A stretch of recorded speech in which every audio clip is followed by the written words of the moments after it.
Hi friends, welcome to our channel. ఇవాళ నేను ఒక కొత్త రెసిపీతోని మీ ముందుకు వచ్చేసానండి.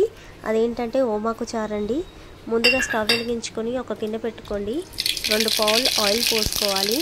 ఆయిల్ హీట్ అయ్యాక ఆవాలు జీలకర్ర వేసుకోవాలి. ఆనియన్స్, పచ్చిమిర్చి వేసుకొని ఒకసారి కలుపుకోవాలి. టమాటోస్, మెంతులు, కొంచెం పసుపు, కర్రీ లీఫ్ పౌడర్ వేసుకొని కలుపుకోవాలి. ఇప్పుడు ఓమాకులు,